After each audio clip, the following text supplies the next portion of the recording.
Alcohol is a powerful spirit. Our elders knew the damage that this spirit was causing our communities. They wanted it in the treaties. We don't want alcohol, but they still brought it. Randy Morin was born into the party in the northern community of Buffalo Narrows, Saskatchewan. Growing up in that lifestyle put him in many very life-threatening situations. And they surround me, and then they start attacking me. And then I hear voices, and I see a line of guys coming with like torches, and I could hear these guys clear as day. I know where to bury the body. Like my mom's words rang in my head, pray. And so I prayed, and the most amazing thing happened. After realizing the power of prayer, he sought out teachings from his grandmother. So she's talking to me, and I could hear these words: Nihio umakia, you are Cree. Nihio matse, you live Cree. And Nihio watse, no, be Cree. Nihio we speak Cree. That's where you'll find what you're looking for.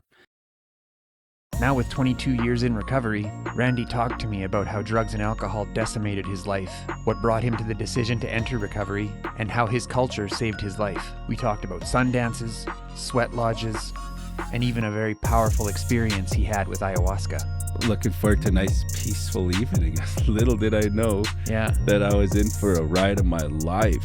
What's up? My name's Dan, podcaster, keynote speaker, and advocate, and this is Hard Knocks Talks, your addictions podcast. If you're interested in fostering productive conversations about substance use in your community, organization, or event, reach out to me at daniel@hardknockstalks.com to learn more about our keynote presentations and remote podcast productions. And with that, let's get into my talk with Randy Morin. This is Hard Knocks Talks. What's up, Randy? Hey, what's up, Daniel? It's an honor to be here. Thank you, Randy. This morning you offered me a teaching with tobacco. I come into the studio and Randy said to me, he's like, "Do you have tobacco?" And I'm like, "Oh no, I don't." So he's like, "Okay, I'll have some in the truck. I'm going to go and get it." So thank you for that teaching. And also thank you for providing me what I needed to perform that protocol. So I'd just like to offer this to you. Thank you. Thank you. I accept it. Thank you, Daniel. Yeah, it's a protocol. It's what we pay for it's what we call spiritual currency. It's the plant that leads the helper. Yeah. So I'm thank you for joining us. Thank you for sharing your experiences and your wisdom with us. Where would you like to start today? Is there anything that you'd like to say before we really get into it? Well, I always want to acknowledge Creator. Every morning when I get up, first thing I say is like, wow, it's going to be a good day to be alive, and so I always thank Creator for all the blessings and acknowledge the ones that left everything for us, my ancestors, and we call them the helpers of Creator, Tayohanak in my language. So I always acknowledge them, because without them, I wouldn't be here. Without them, I wouldn't be having this experience. So that's what I want to start off with, is those acknowledgements. Beautiful.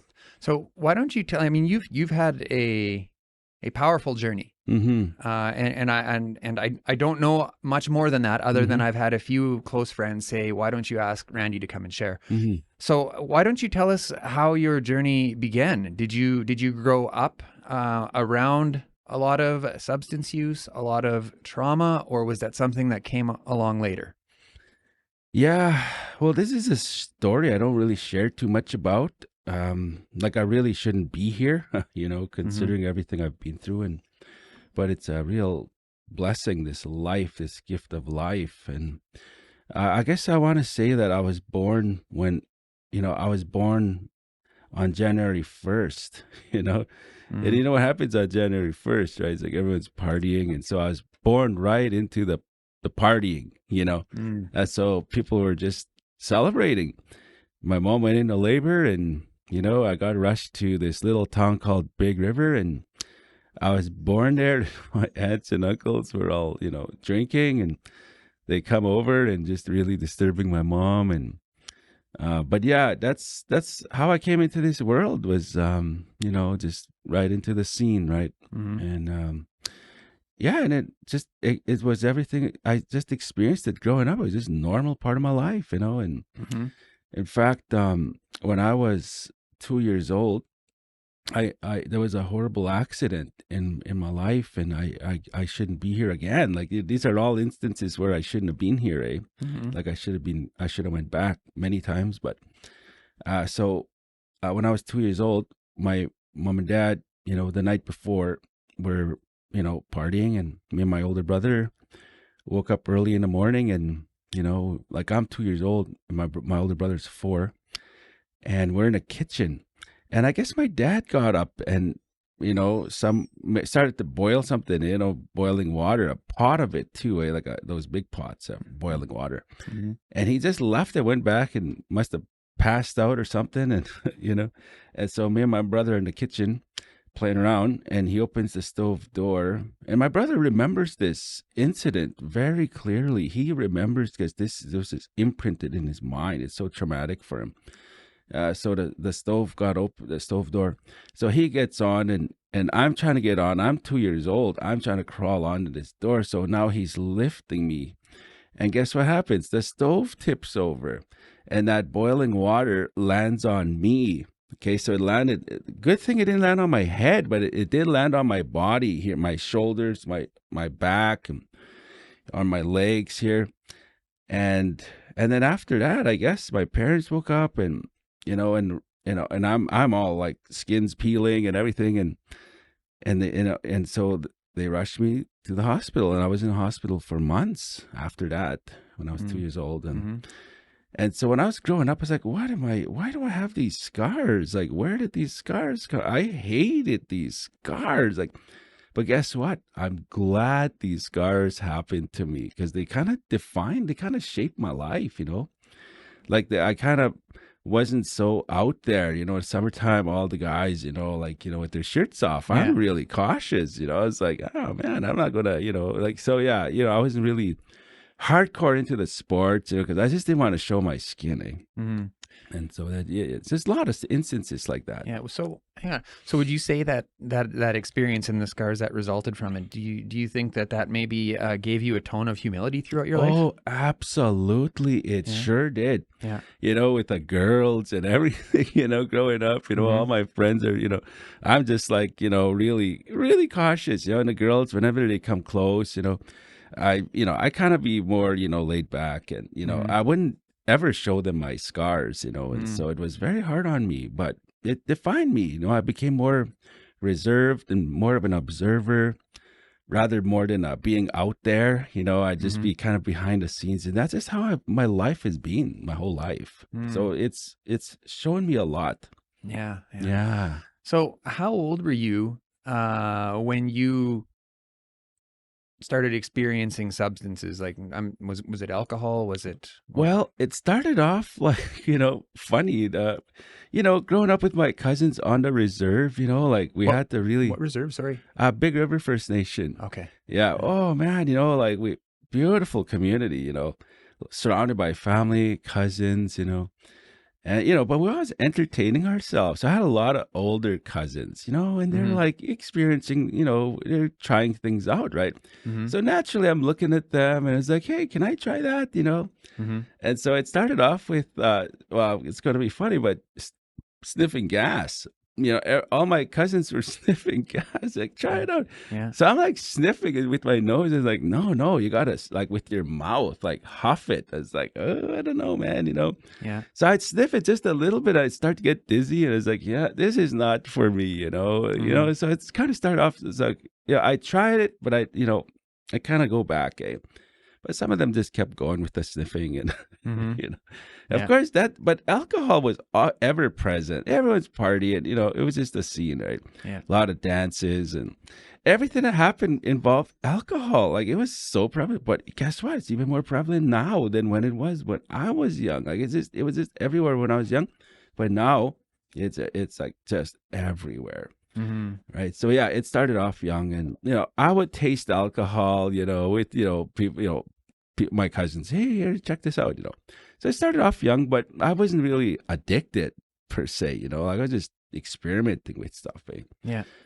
But yeah, I would say it really started when I was 13. That's such a common thing that I hear. And that was the case for me too. I was 13 years old. But you mentioned huffing gas and like, I also experienced that. I grew up in Indian Head, Saskatchewan in my younger years. And I from very young age, I was hell-bent on escaping and not really realizing at the time, but I would steal things from the chemistry lab at the school and I would sniff them. And there's a couple times I'm glad I woke up, pass out with my nose on it, right?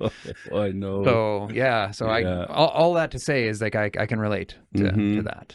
So. Yeah, one good thing though was the strictness of like the community. Like we still had the strap, you know what I mean? Like we were getting whipped like by my parents, like uncles were whipping us, So we were very fearful of being caught, right? So you're saying this is a good thing? Oh yeah. Okay. Like I was very fearful. Like so I don't want to be caught by my uncle or my dad. Holy smokes, man! Yeah. So we got some good lickings from my dad. Because like sometimes in today's world, there's a lot of groups of people that would frown on that. Yeah. You know what I mean? Absolutely. Yeah. But I try not to. Like, in fact, I think I've never spanked my daughter, and I think I spanked my son once. Yeah. And it did more harm to me than good, I think. But there's something to be said. That old saying, "Spare the rod, spoil the child." Yeah. So we haven't gotten to that level yet. I guess they haven't been bad enough yet. Oh man, no, the slightest thing for us, and we got the whip. I mean, like it's just interesting. But yeah, everyone was going through it. You know, all my peer group and So what did that look like then when you got a little older? Did you graduate high school? Oh yeah. High school was a challenging experience, in itself, right? Again, like everyone's dropping out, and everyone starts smoking cigarettes. Everyone's into the weed, and so it's really challenging growing up, and especially like that's the age when like your boyfriend girlfriend stuff, eh? So I was really challenged to find a girlfriend, and so I think that kind of led me to the drinking, eh? And but yeah, I really I just was looking around me and all the things I was experiencing. This is when it was really starting to hit home, was just like all these near-death experiences was like, whoa, there's got to be more to life than this, what I'm living here, eh? So that's the spark, I guess you could say the spark was slowly starting to be lit, that I needed to change my life, eh? So yeah, I really applied myself in high school, even though it was so challenging. We had to leave our reserve to go to this town school, and the racism was brutal at this town school. Everyone who went there, success rate was not very high. So naturally, I tried my best to tough it out. It was so challenging. So I left and went to another community to finish my high school. So it sounds to me like you grew up and even with the solvents, you had people saying try it, and you were hesitant, you were cautious, you got into the alcohol, and there was a lot of people you love, I'm sure, and trust, telling you, and still you were cautious. And what I just heard you say is that even when you did get into the drinking, you knew that it was becoming a problem. So what happened? How did it go so sideways? And what did that look like? Oh man, it was just like incremental. It just, just the misfortunes would happen, and there's a lot of cultural teachings with that, right? With the alcohol. In my culture, for us, it's a spirit. It actually has a spirit, and when you disrespect it, it's a very powerful spirit. Alcohol is a powerful spirit, and it didn't come from us. Like it was brought over, eh? And our elders knew the damage that this spirit was causing our community. So they actually asked the government, like, they wanted it in the treaties. We don't want alcohol because, it's going to, but they still brought it. And so we know, like, if you abuse, this is what the spirit wants. It wants this abuse because it thrives on negativity. Would you call it evil? That's a great question. Yes, and yes and no, depending on how you use it, right? Yeah. Like if you respect it, like, and social, you know what I mean? Like you respect it, right? It's like how we respect our water, but if you just, hey, bring it on, for us, we believe it's just like, it's just laughing at you. It's like, this little human thinks it can control me, you know, like, and then it just shows you its true power. And so one of the ways I had to do was I had to start talking to the spirit of alcohol, like especially at the end point of my life where I'm going ready to give it up, is I had to do protocols for it. I had to talk to it, offer it gifts respectfully, and I respectfully would talk to it and just ask it to leave me alone, like it has ruined my life so many times and I don't need that anymore, so, but so it is a spirit and, you can anger it and it'll really wreak havoc on your life. How do you anger it? Because the way you were describing it a moment ago, it sounds like it wants to wreck your life. It wants to wreck your life. So it doesn't sound like it needs to be angry to wreck your life. So when you say that, you make it angry. Oh man, when you just like try to step away from it? Well, yeah, when you try to step away from it, you know what I mean? That's a great one, yeah. And it'll just like, whoa, so, but in the realms of spirituality, we don't really know, right? But this is just things that have been shared with me. It's just that, this is what happens, right? And who knows where they got that information from, but yeah. But I believe it. I believe it. Many times I'd be so mad at alcohol because I wish I never drank because this wouldn't have happened, so I'd be blaming, I'd be blaming others. But, alcohol was number one to blame, right? Yeah. And do you still blame? I do blame it, but looking back at the grand scheme of how my life has unfolded, maybe it was a teacher. Maybe it was there. Maybe I'm meant to experience it, and like everything we experience, everything can either teach us a lesson or we could just, keep learning the lesson until keep not learning the lesson until we learn the lesson. Until we learn the lesson, so that's, so I respect it, I thank it sometimes, for what it's shown me. It's shown me who I really am. I'm able to look at myself critically. And but to know that, it's a very powerful spirit and I respect it, I still take it a day at a time. It's been 22 years and I still take it a day at a time, because I know how powerful it is. Does it still call to you? Oh, yes. Yeah. It still calls to me. I tell you, I struggle with it, but I respect it, talk to it, and I just, keep moving on. Yeah. Day at a time. Yeah. So tell us about some of the experiences you had that led you into recovery. Now, for most of us, it in some circles, it's called the gift of desperation, right? So clearly, like, was there ever a lot of crime involved? Was there violence involved? Like, tell us about a bit about the journey that led you to make that decision. Oh man, it's just one incident after another. Like, it's sad, but many of my friends are not here anymore, right? Because of alcohol and addiction and everything in between. But it's, so much lives lost, and like preventable ways too, right? They should still be here, beautiful spirits, right? Beautiful human beings. And I miss them dearly. So I'll tell you one story in a nutshell, really as fast as I can. This is like the power. I call this the power of prayer. Okay, the power of prayer. And so there's this young man who was with his brothers drinking. Him and I think 4 of his brothers came, and they were drinking, and they got hit by a train, and he lost 4 of his brothers. He survived, and he was in whatever therapy for like a year, and when he came out, he had this big insurance, and so he started continuing the party, so when he drive his vehicle, he'd have vehicles following him everywhere. He had so much money.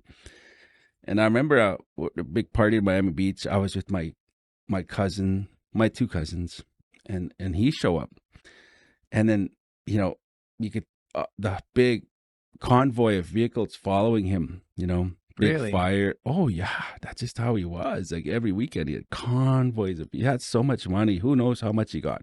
Mm-hmm.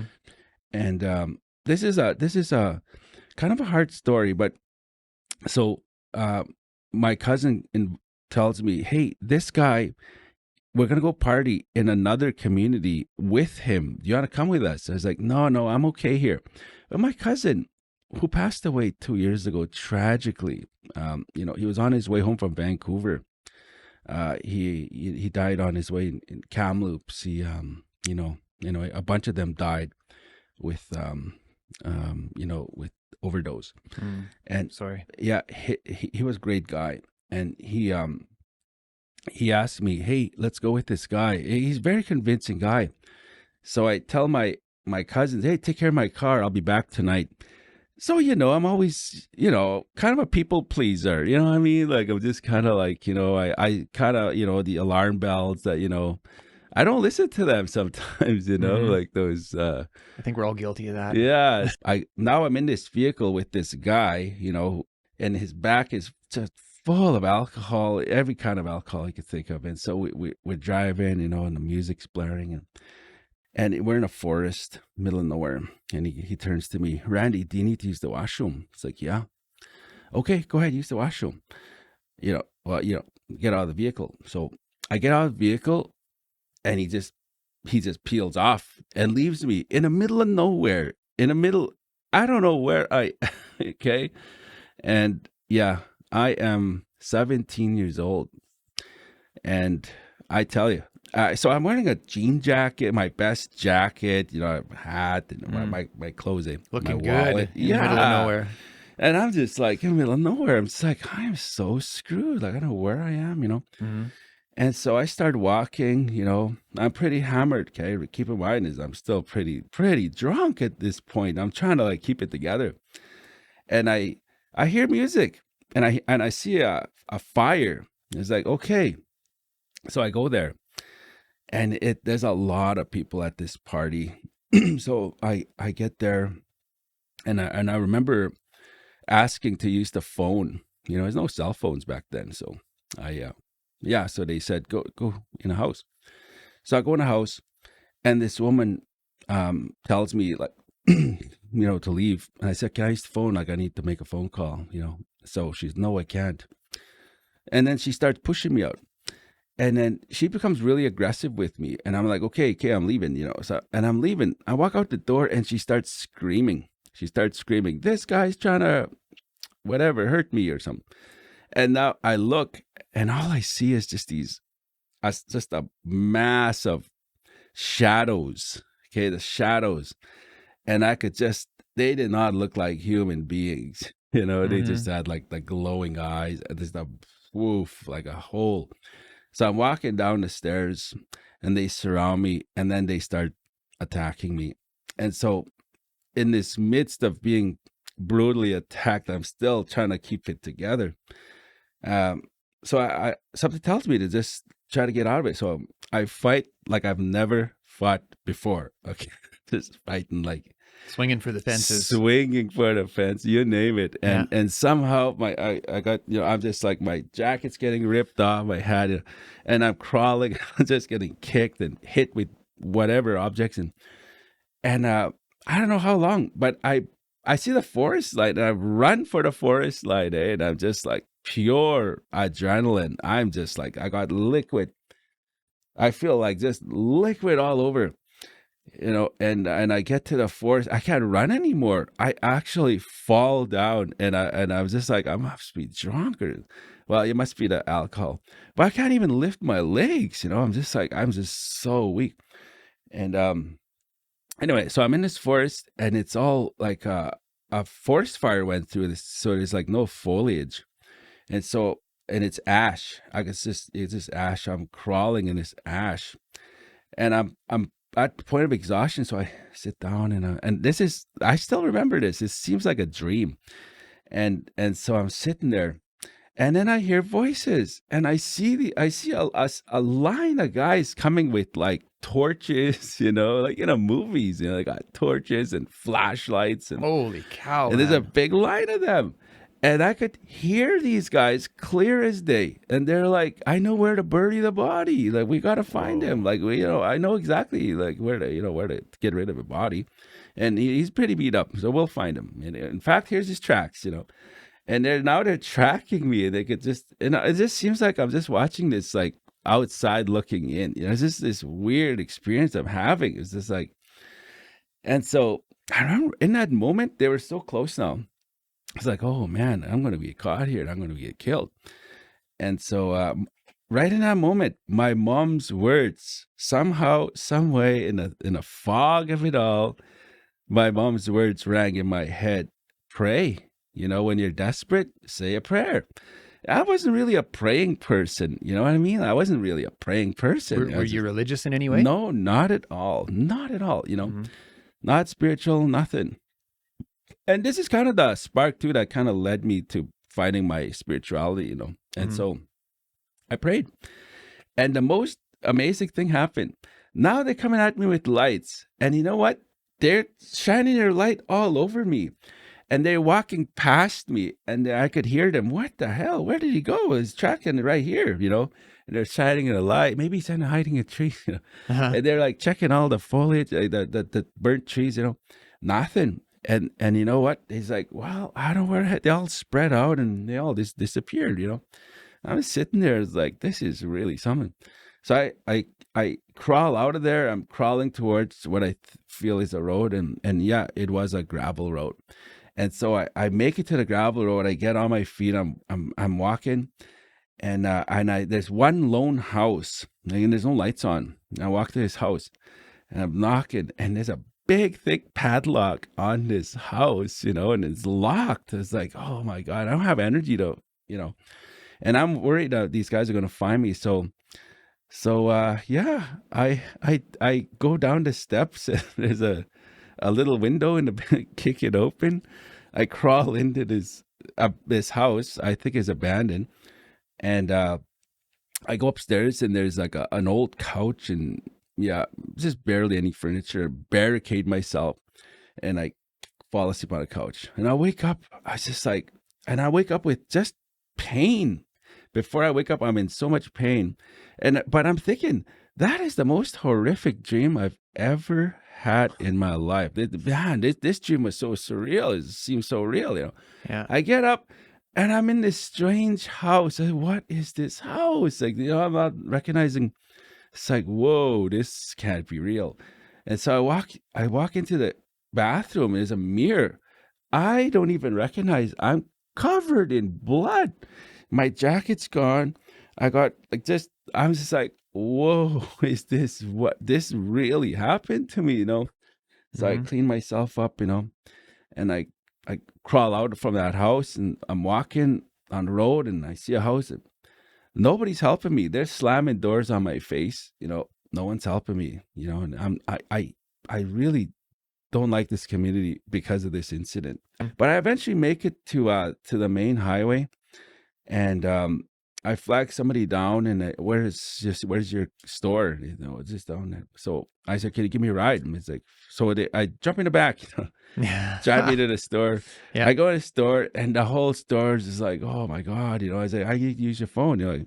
Now my parents are not home, right? They're not home. Like, I needed them to be home, The one that's home is my sister. And she's about 13 or 12 years old.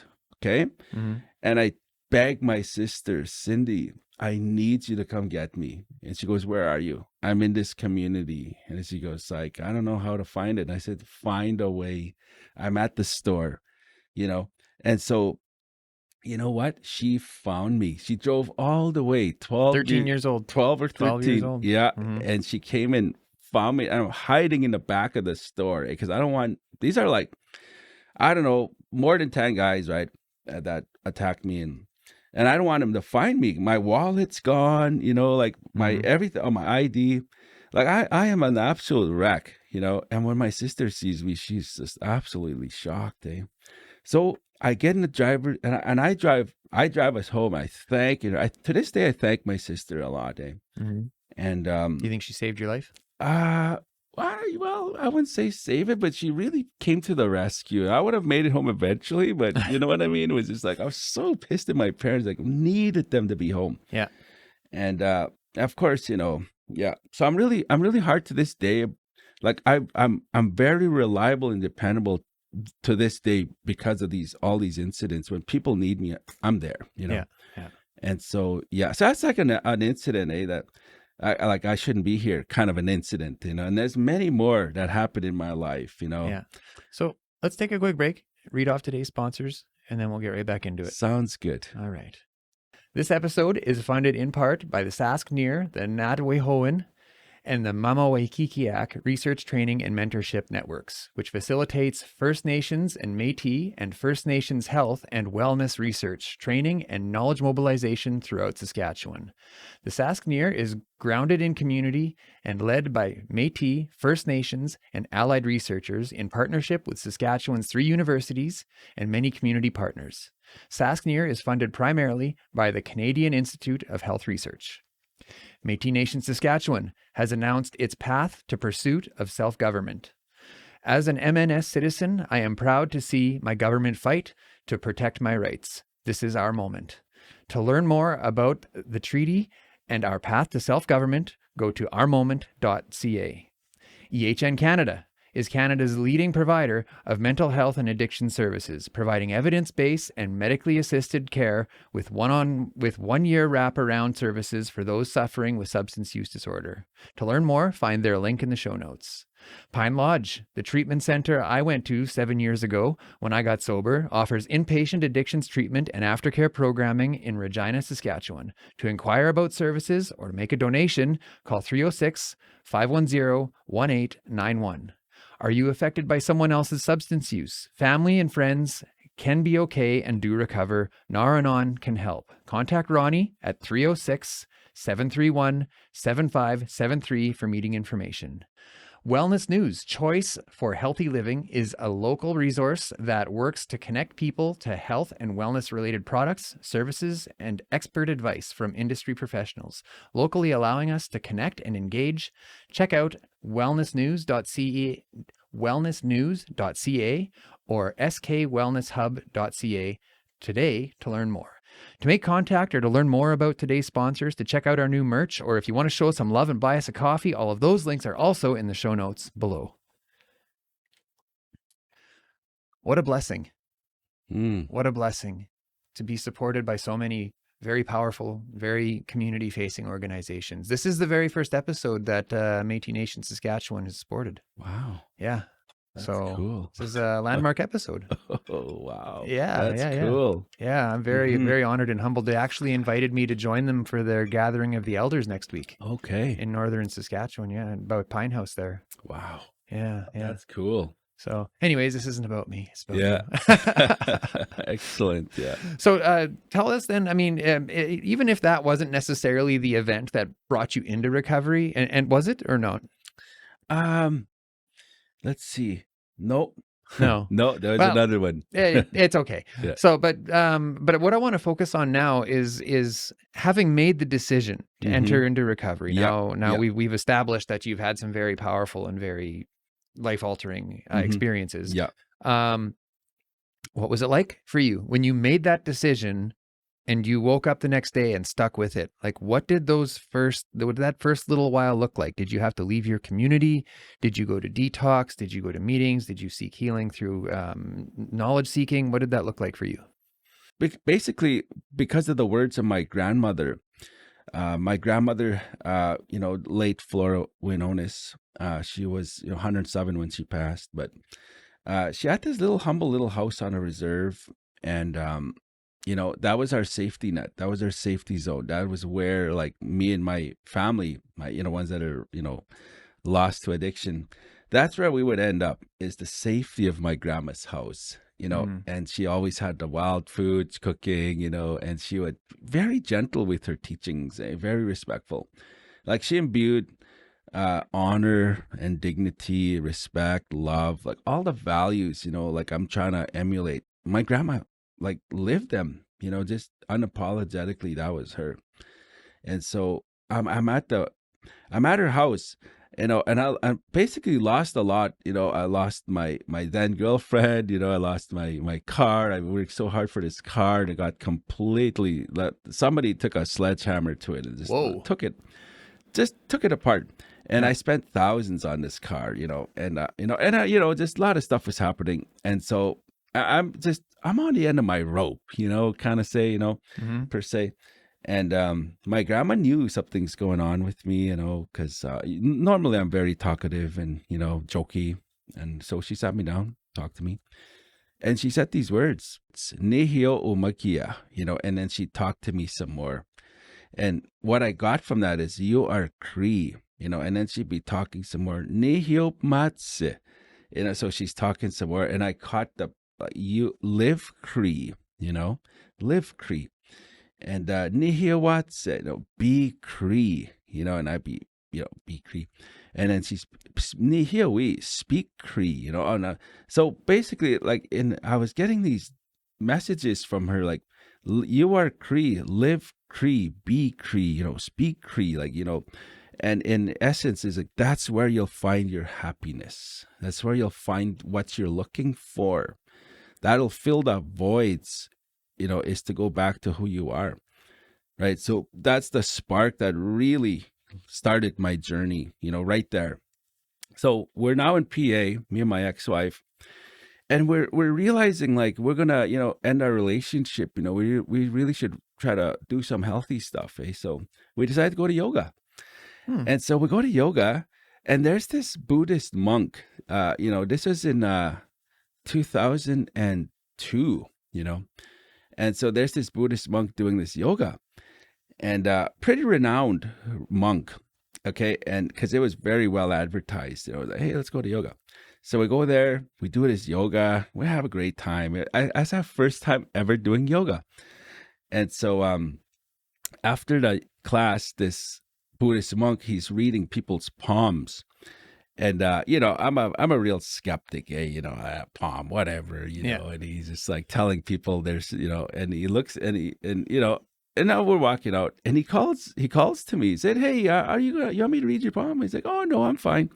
Come on, I'll read your palm." And so he reads my palm, and his eyes just went big. He's just like, the typical, like, whoa, he's like, "What's your name?" I said, "Randy."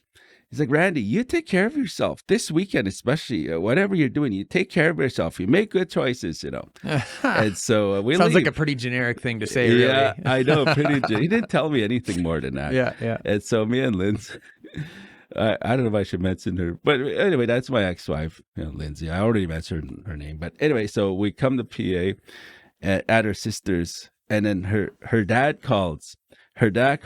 And he's like, "Randy, Lindsay, are you guys drinking?"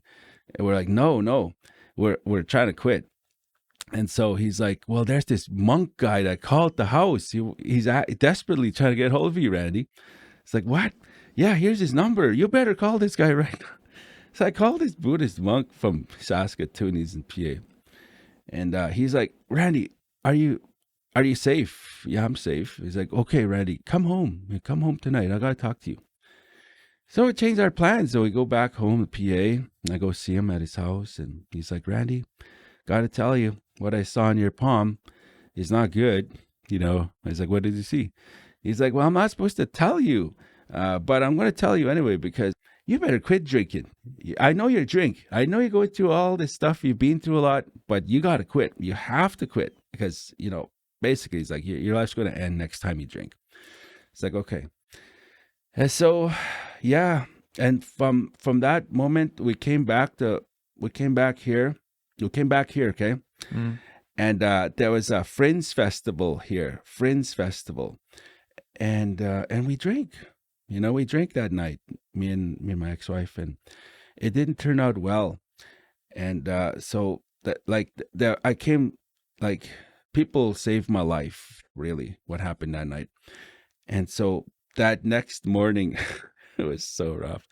And people still talk about that night, The next day, everyone's gathering again at the Fringe Festival. It used to be called Lydia's Pub, Oh, yeah, Lydia's. yeah. Everyone's there. It's bulldozed now. Yeah, everyone's there. 3 stories high. Bars shouldn't be that high. Yeah. There shouldn't be that many stairs. That was my last drink, was at Lydia's Pub. Okay, that was it. That was in 2002. And so, like, I was talking about, oh, Randy Smoke got killed and all this stuff. Eh? It's like, yeah. So, you know, I was going to, you know, and this is, basically another teaching. So about maybe 3 months before this happened, this whole thing, I was sitting with this one elder, powerful elder, and he talked about that, you know, because back then it was beer bottles. It's no longer cans. Beer bottles, you know, when you open it, you know. He was talking to a group of us. He's like, when you hear that, that's a whole world of trouble coming at you. You just released the beast. You know, it's like you just released it. Eh? He's like, oh, man. And so I remember, and it just kind of just hit me. It's like, whoa. So, and everyone sitting around me is like, you know, and I just put the drink down, eh? And, you know, at this moment, I've been talking to the alcohol a lot, eh? I've been talking to repeatedly, I got to quit, you know, like, you're destroying me. I'm so, you know, and so everyone's like, Randy, you going to drink? I said, no, I think I'm going to quit. You know, and everyone's laughing. Eh? Oh, you're going to quit? They said, yeah, I'm going to quit. It's like, okay, well, we'll bet you $100. You're going to drink tonight. It's like, okay. So I met everybody and took that beer. And again, I'm talking to it and no one's around. Eh? Like, I'm just being alone with this alcohol. It's like, look, I got to quit, you know, like this is, you know, respectfully, you know. So I poured it, eh? And I was the last. Just on the floor? No, outside. You know, okay. in that little deck there, Yeah, in a basement, there's a little outdoor little deck there. So I just poured it right there. That was my last, you know, moment with alcohol, was right there. So I poured it.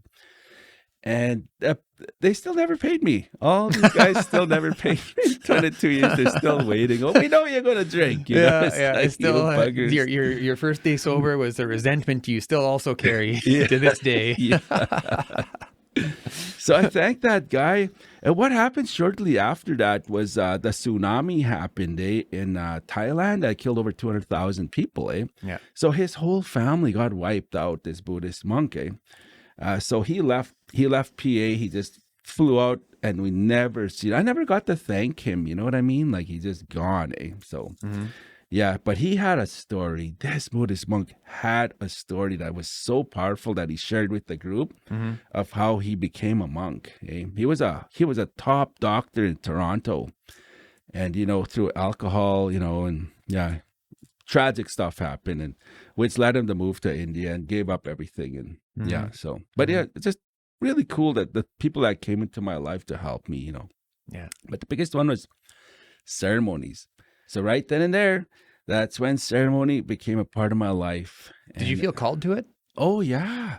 It was always calling me, you know. Yeah. The sun dances, you know, in our culture, we have these ceremonies. They're very, very, you know, intricate ceremonies. I can't even talk about them. That's just how sacred they are, right? And so right then and there, I dedicated my life to ceremony, you know, and I just been dedicating it ever since to ceremony. And my words of my grandmother always ring in my head. You'll find peace, you'll find acceptance, you'll find love and respect and, you know, all this stuff, honor and dignity. And so that's what I do now. I love it. Yeah. So I really became a world traveler after that. I started traveling the world. I started really trying different things, you know, ceremonies. I started reading more books, and I started to do research, you know, about healthy living and ceremonies. And I started to meet people. People started coming to my life, elders, and I started to learn new things. And you know, it was, I started to live, you know, because I feel like I was just existing prior to this. And I call those years my dying years, when I was in the midst of this, you know, I was in my dying years. And when I quit, I started to live. I started to really know what life really felt like. You know, the gratitude, you know, of course, you know, I lost pretty much 99% of everybody that was in my life. They all went away. like they didn't, I would invite them, hey, but no, they were still stuck, Mm-hmm. And it's still like that. I still don't have many, I know many acquaintances, but I don't really have a solid, like I know a lot of people, Mm-hmm. but, so it was just me and my ex-wife together on this journey. And we really grew in our relationship too, when we quit, like we became a healthy, and then we decided to get married. We got married traditionally in Saskatchewan, and then we started the Sundance together. And to this, so we've been Sundancing for so many years now, and we started to have, our son was born, so my second child. My previous relationship, she was still, out there, but yeah, so, and then we had our second daughter. I mean, my third child, but Lindsay's, second child. And so it was a beautiful experience, challenging at times, very challenging, to see just the dysfunction all around us, to actually see it now, like with What was that like? The first time that you, like, your eyes were opened to the life that you were living, because like you actually walked into a situation. Like, tell us what that felt like. Oh man, it was like, I can't believe this is how we lived, and this is how we existed. This is what we lived for, to do this. Like, it was like, hard to imagine, but like we were just right in it. But now outside looking in was just like, wow, my goodness, I'm so glad we're out of this situation, Mm-hmm. Like, it was just like the gratitude, the gratitude of like, now, like, my spiritual beliefs were just like way stronger now. And now I know about the spiritual world, and really how it can help you, the power of prayer. Like, I've talked about the power of prayer.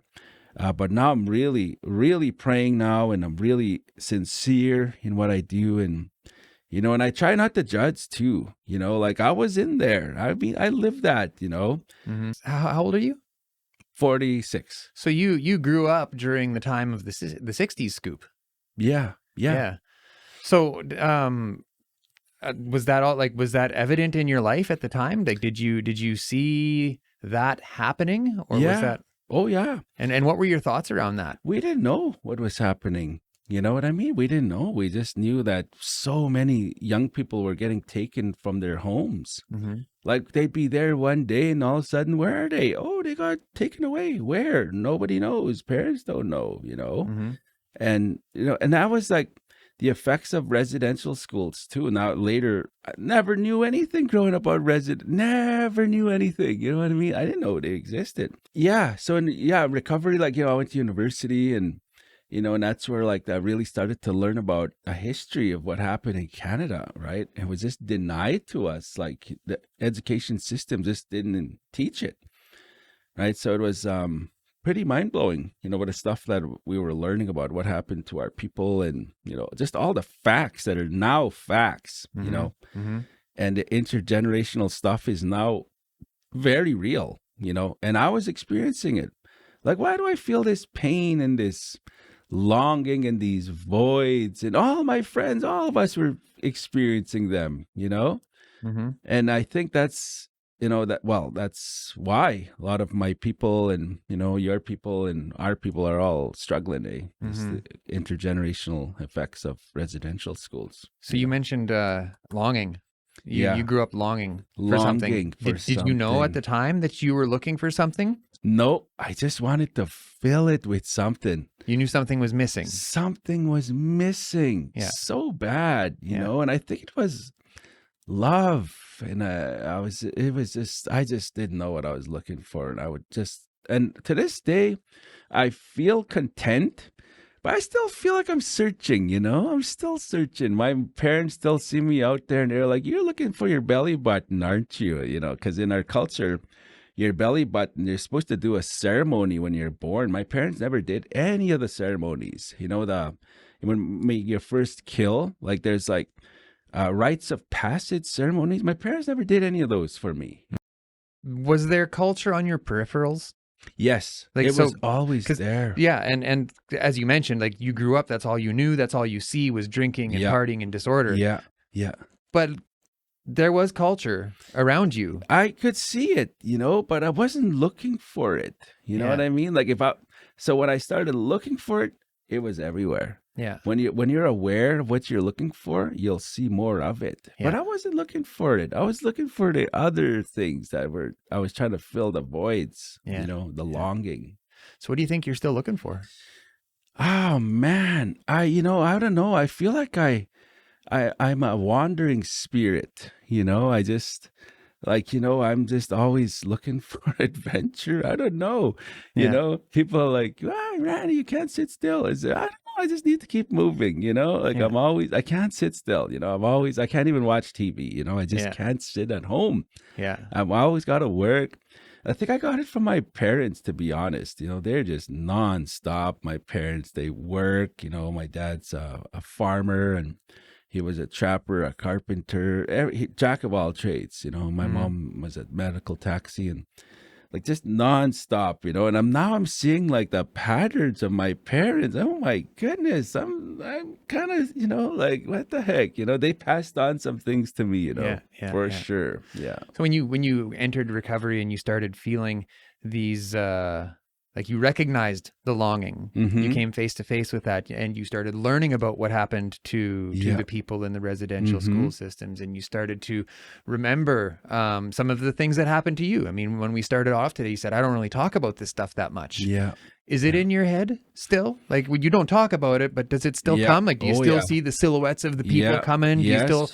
Okay, so let's talk about that. How do you stay in recovery? How, when you wake up or when you, whatever, you get hit with a trigger, what does that look like for you? How do you find wellness and come out of that? Yeah, I'm actively seeking like the wellness. I love it. I'm on this journey. I'm always listening to the latest stuff on the internet. I'm always learning from the most top people in terms of health and wellness. I love it. I just live for this stuff, and I'm really into like going out and working out and walking and biking, and so I keep myself physically active. When I start thinking about the trauma, I need to move my body right away. And I like to put my body also in extreme situations, like I'll cold dip. Oh yeah. I'll sit in a sauna or steam room. I do that. And go have a cold shower. Yeah, cold showers. Yeah. I just do a lot of the stuff that keeps me grounded. I'm outside in nature a lot, because I know I have this trauma, but I'm also trying out different modalities. I really am. I've tried ayahuasca. Did you? Oh, absolutely. Can you tell us about it? Yeah. Yeah, tell us about that. Absolutely. Yeah. So I have a friend. He's from Ecuador, and I met him years ago. Great guy, and he does these ayahuasca ceremonies. So he invited me. So I did it 4 times with him. Like in one ceremony, no, or different settings, and I don't know what I'm doing. Like, he would try to explain to me what we're gonna do, and and I tell him, look, I don't want to go like hardcore into this. Like, I'll just give you a little bit just to get the medicine helping. Okay, good. Yeah. So it's been beautiful. But the last one we did was, oh my goodness, what a mind-blowing experience. Like, I still think about it every day, what I experienced in that ayahuasca ceremony. And basically, like, my son was struggling, I have a son, and he's 15, and he's really, he was really struggling with his life. And so this my friend, this medicine man, he's like, bring him to a ceremony. So I brought my son to a ceremony, and it was after a sweat lodge. We had a sweat, and then the ceremony is going to take place in a teepee beside the sweat lodge, right after the sweat. Okay. And so I'm there to support my son. And these others that are there at the sweat, they're like, hey, we want to check out this ceremony too. It's like, hey, come on down, Just all casually? Yeah, just all casual, It's like, okay, So anyway, we didn't know, like, what we were really in for. You know what I mean? Existential experience. Oh Boom. my goodness. Suddenly you're in the universe. We are all gone. We are all experiencing the most mind-blowing experiences. What'd you find in there? Oh, Out there, whatever. Oh man, the power of the spirit, energy. Everything is connected. Everything has a consciousness. Yeah. And your prayers are just boom, they're heard out there in the spiritual realms, like he's just like, poof, Did Mama Aya talk to you? I saw her. Yeah. I saw her. Yeah. And she was lying there. And it was like, whoa, what am I looking at here? It was just like, I don't know. This is really some profound stuff. And I'm just like, how long is this going to last? Like, As long as I want. Yeah. Oh my goodness. My son, all of us, everyone's going through their experiences, right?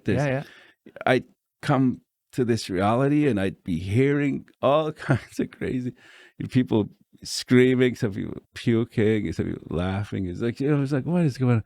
And then I was just weaving in and out, of reality and different dimensions. And yeah, it was just really something. I never thought I would go that far deep into it.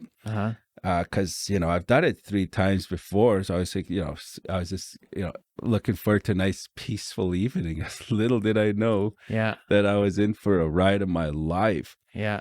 And just the profound insights that were shown to me, It was just so many profound stuff that I just like, we all know them, but they just kind of like in your face. There's the difference when you experience them in a way that you can't close your eyes to. Yeah.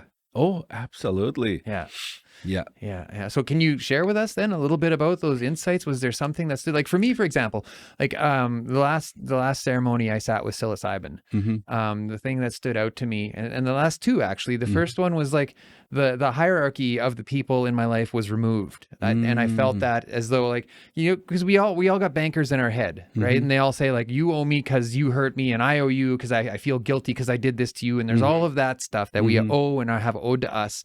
All of that was removed, and I was able to see the people and the energies in my life without that lens, and that really helped me deepen my understanding of the world around me. And the second time I was bestowed my power back from my mother. My mother, I just envisioned that I had, this power, she can trust me with this power now. It is mine. I can go out into the world and take these teachings, right? So like, was there anything like that? Like, is there anything that you can tell us about that sort of resonates with that? Yeah. One of the big things that was shown to me was like I saw myself when I was young, and the wonder in my life, the excitement, the joy that the world took it away. The world took it away, my shine and my wonder, and and then just left me to just fend for myself, and I gotta find that joy and wonder again, And so that's what I think I'm searching for, is I'm trying to find that joy and that wonder again, that I childlike wonder. Yeah, the child, because I could see myself like small with just the most innocent of excitement for the most littlest of things. I'm so excited to look at stuff, and I'm seeing myself. It's like, this is really something, and also the power of like not to hurt a human being, and especially just stuff like respecting women was big too, like just the respect of women was so profound. A friend of mine, he was on a while ago, Roman Corkery from Regina. He talked about going into an ayahuasca ceremony and feeling the pain of women, because he wasn't treating women good. He felt the pain from the women of the world, of the men being like abusive, and even women being abusive to each other, and feeling the fallout from all of that. And he said that he was begging for it to stop, and the voices, or the Mama Aya said, like, we need you to experience this. We need you to experience this. Yeah. So absolutely. I could understand that. Yeah, the pain of women. Even what was what's so profound is like you can actually hurt like a spirit, like a woman, like say children. you know, when they go through like abuse, you know, like they just their spirit gets really hurt, you know. Yeah.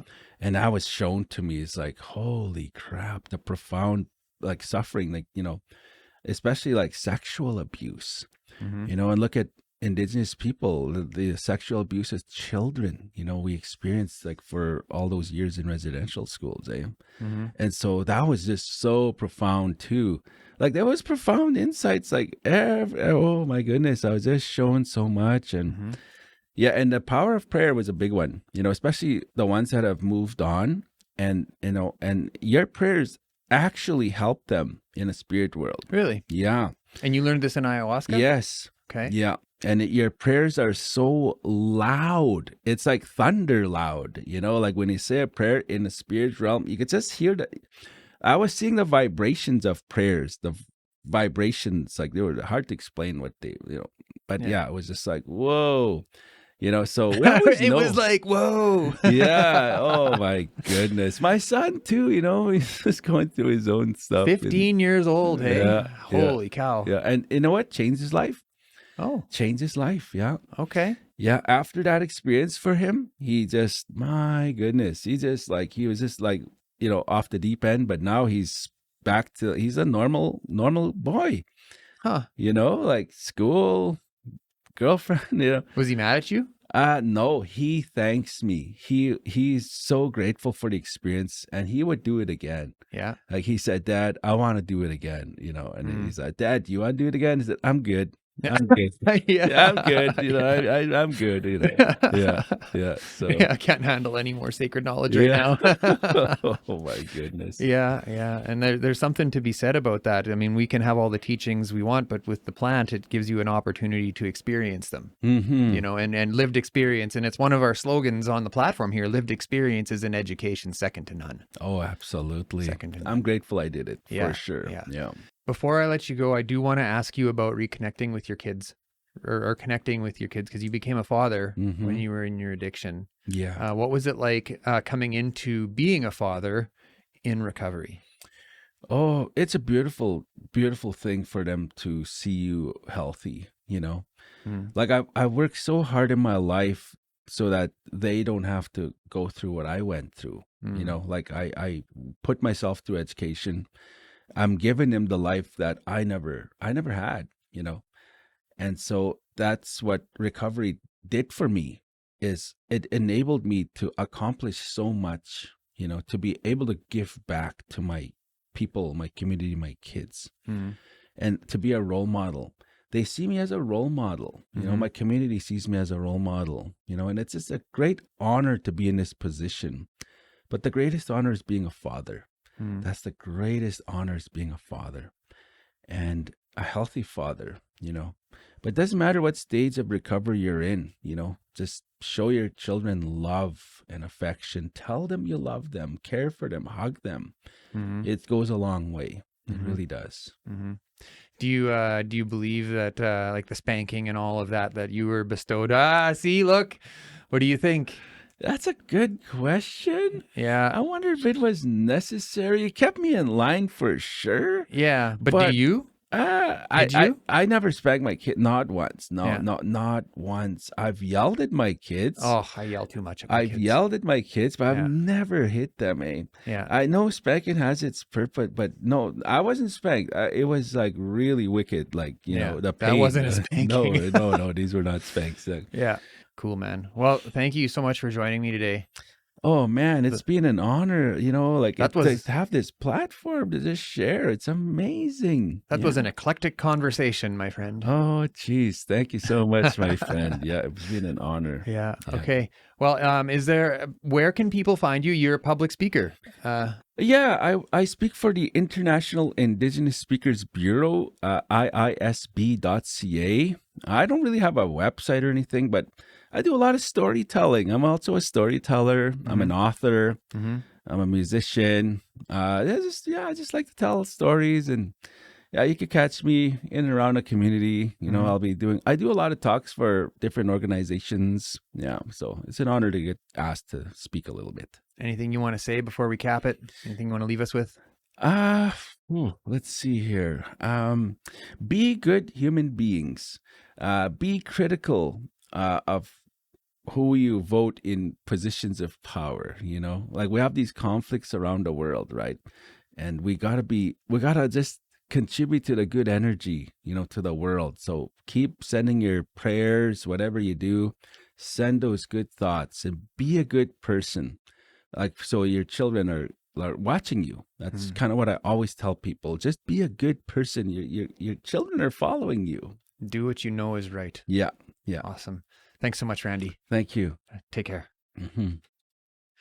Okay, if you got anything out of that, please hit that like button. If you're not yet subscribed, please hit that subscribe button and turn on notifications. We go live twice a week. We've got tons of content, almost 300 episodes now for you to catch up on. So there's lots to listen to, lots to watch. Leave us a comment. Let us know your thoughts. If you learned something today, we want to hear about what you learned. If you didn't learn something, we want to hear about what you want to learn. Share your experiences with us. This is about building community. This is about building productive conversations about substance use. That's all I've got for you this week. Take care, everyone.